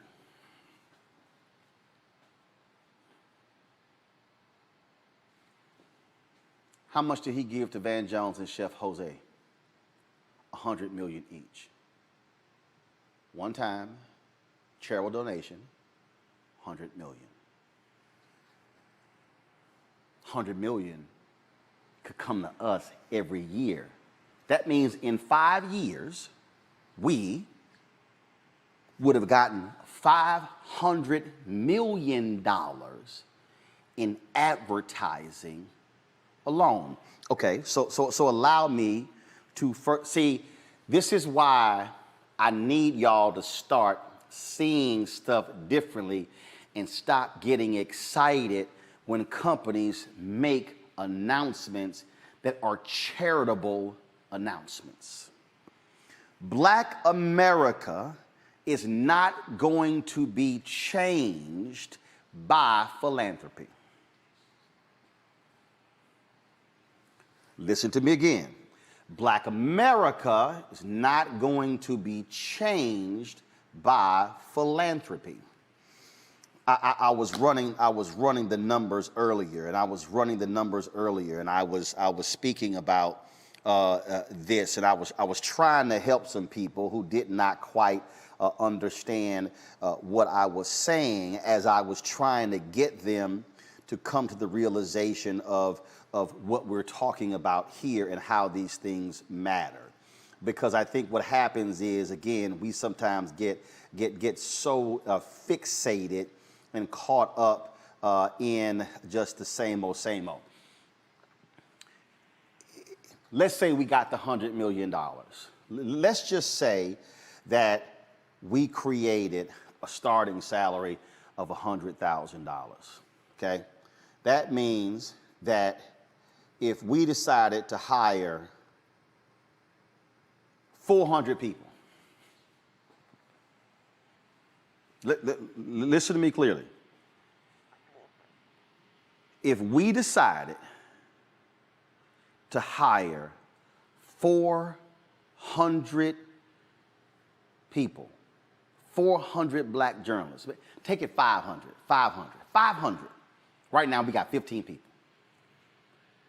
If we got $100 million for Amazon alone, I mean, we ain't talking about General Motors, McDonald's, Coca-Cola, Pepsi, Nissan, Ford, Target, and all the rest of these companies. We talk about none of these companies. This is just Amazon alone. If we did that, that means that we would spend $50 million on salary alone, hiring 500 people. Y'all, we got 50 left. Now, let me ask you this question. What do you think is more impactful? No, let me scratch that, because both are impactful. Which means that both should be done. So if Amazon commits 10% to black-owned media, if McDonald's commits its $3 billion it spends to black-owned media, now that becomes $300 million. Coca-Cola, Pepsi, Target, GM, y'all, I'm just saying black-owned media.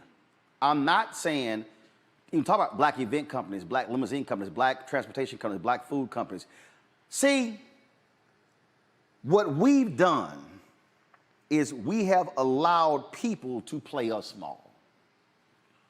We have allowed people to drop press releases to make us excited.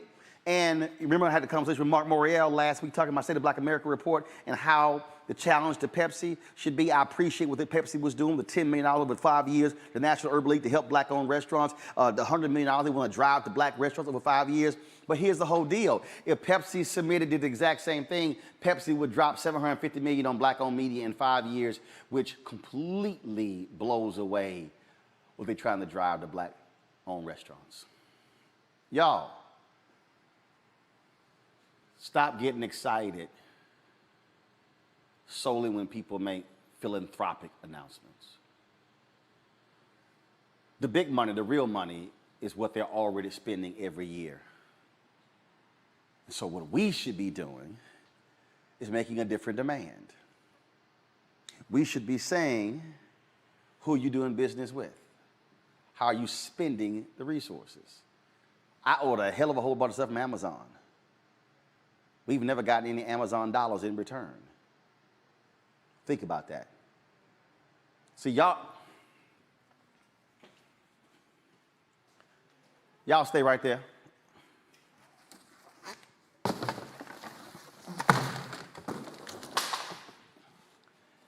This is a box of tripods. We're adding 6 robotic cameras in this studio.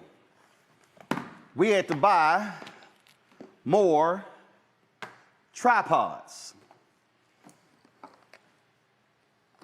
The box came in last night.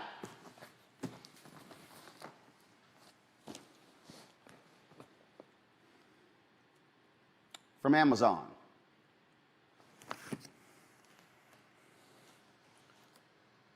So we have actually spent more money buying products from Amazon than the show has ever gotten in advertising dollars from Amazon.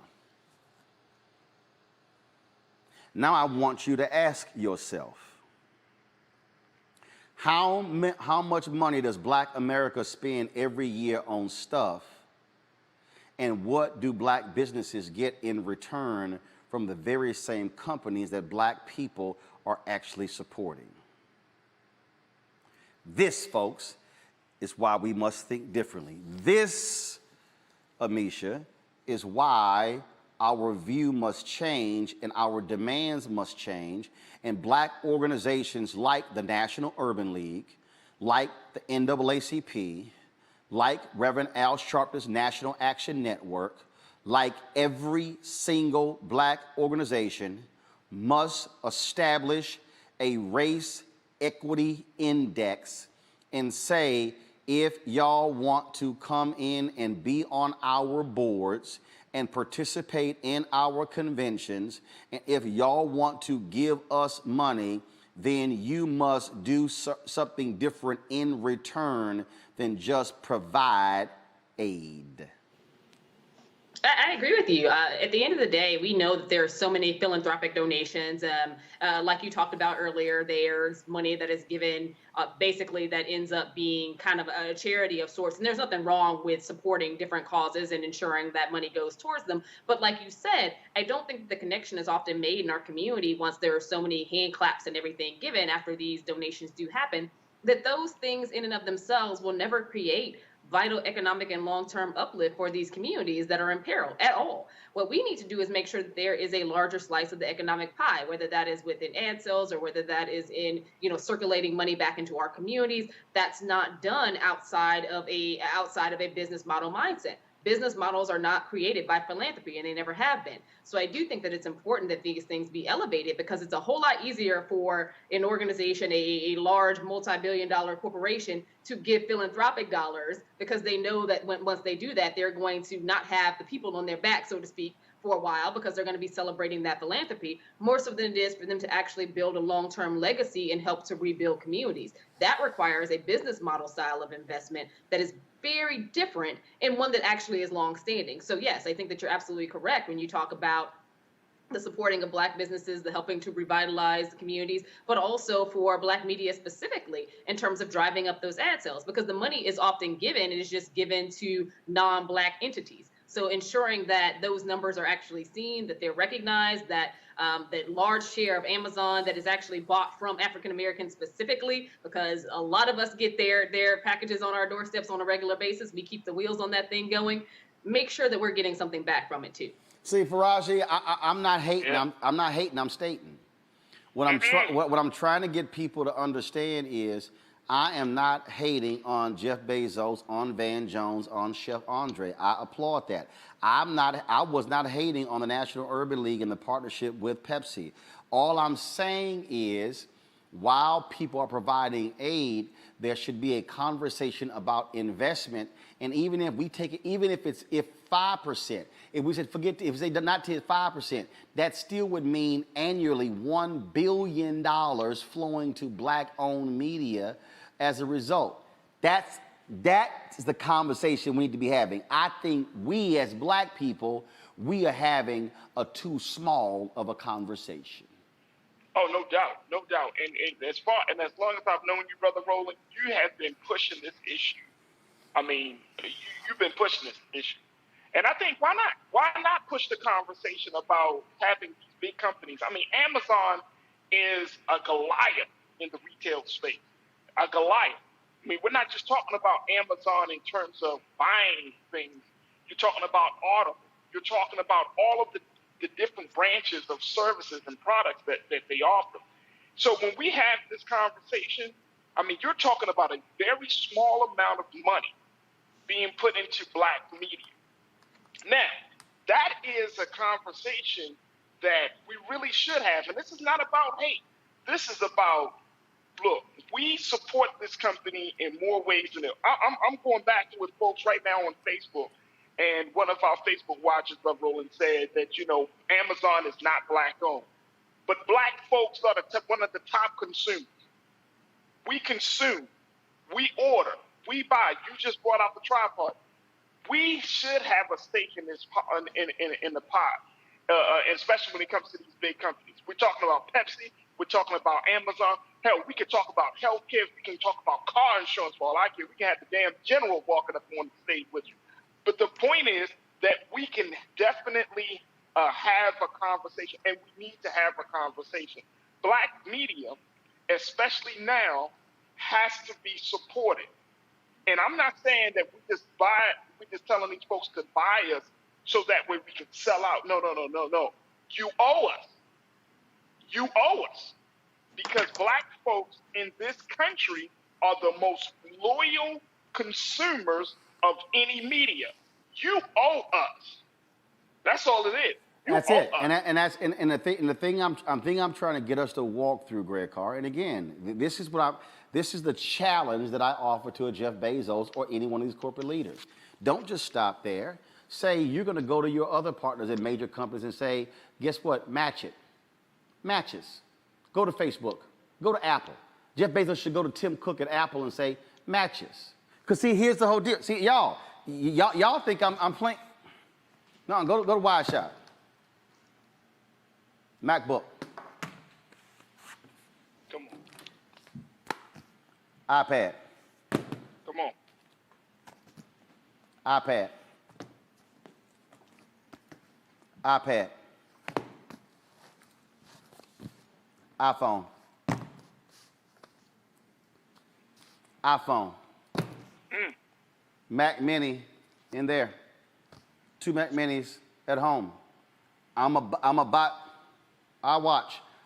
to buy 3 or 4 other, 6 computers for staff, likely MacBooks.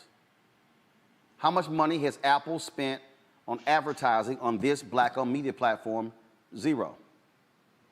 So the point here is our ask has to be different, which means we also, as black-owned media companies, when somebody offers us a crumb, we've got to have the guts to be able to say no. And Greg, the reason we have been able to say no is because last year, our base gave us $672,000 in donations and asked for nothing in return except that we put this show on every single night.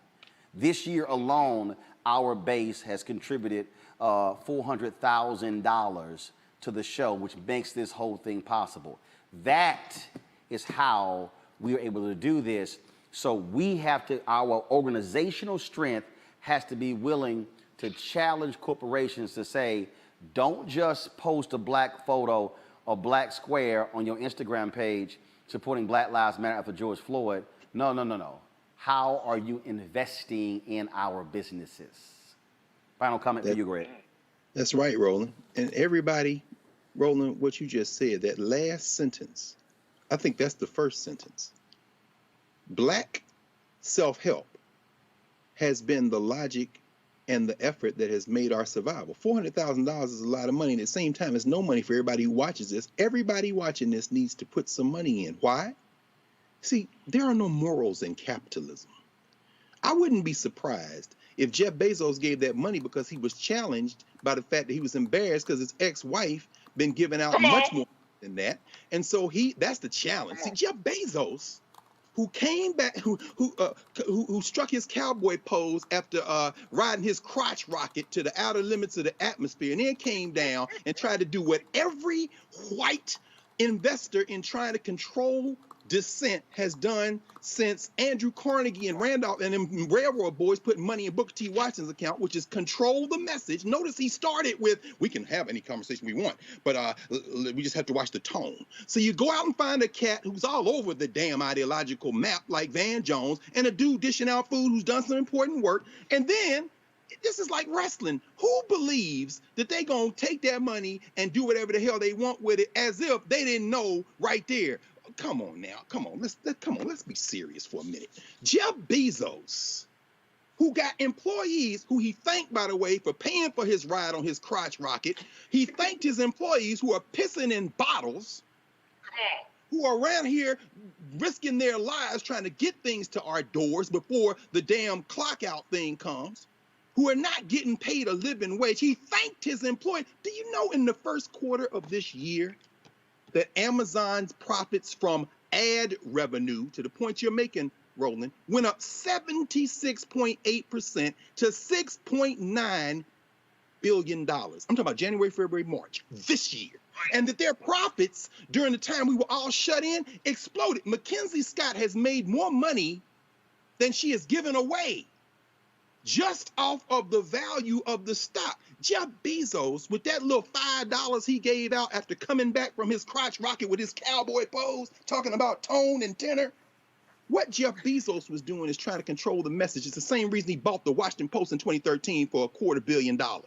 They lose money, but he's trying to control the message. Roland, they will give that money and give it in form of investing in black ad dollars the minute they know that you ain't buying no more iBooks or iMacs, that I'm not buying anymore, that I'm not ordering from Amazon. And the only way you can do that is for everybody listening to this conversation to go and join the Bring the Funk fan club, to put the marker down, because Jeff Bezos does not have any more, there's no moral argument you can make to a capitalist.